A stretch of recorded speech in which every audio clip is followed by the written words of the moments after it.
اور آپ دیکھیں نبی پاک صلی اللہ علیہ وسلم کی دعوت جب شروع ہوئی تو انہیں مکہ میں ایک بھائی مسلمان ہو جاتا دوسرا کافر ہے، دونوں ایک ماں اور باپ سے پیدا ہوئے ہیں، ایک گھر میں پلے اور بڑھے ہیں، ایک جیسا کھانا کھا رہے تھے، ایک جیسی فضاؤں میں سانس لے رہے تھے، سب کچھ تھا۔ ایک مومن تھا ایک کافر تھا۔ جو مومن تھا اس کی جو خصوصیت ہے، کیا وہ کافر وہ خصوصیت پا سکتا؟ نہیں پا سکتا۔ تو کیا اس خصوصیت کے پا جانے کی وجہ سے وہ انسان نہیں رہا؟ اب اس کو انسان سے الگ کر دیں گے؟ تمام انبیاء انسان ہیں، بشر مثلکم۔ جب اللہ کہہ رہا ہے تو ہم اس کا انکار کیوں کریں گے بھائی؟ ہمیں اس کے انکار کی ضرورت کیا ہے؟ باقی خصوصیات ہے تو خصوصیات ہے، وہ تو ہے، اس کا کون انکار کرتا؟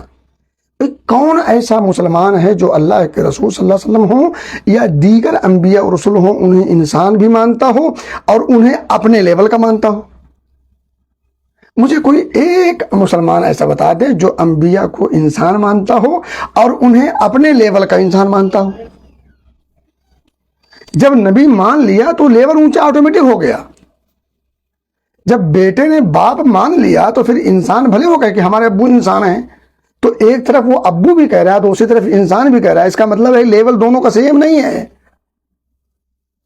جب اس نے ابو کہہ دیا اور انسان، ہمارے ابو بھی انسان ہیں، ہمارے ابو ہماری طرح انسان تھے، انسان ہیں، تو جب وہ جو لفظ ابو ہے یہ ان کی خصوصیت اور امتیاز کو بتا رہا ہے، اور وہ بتا رہا ہے کہ بیٹا اس مقام کو نہیں پا سکتا، بیٹا اس درجے پر فائز نہیں ہو سکتا، بلکہ تصور نہیں کر سکتا۔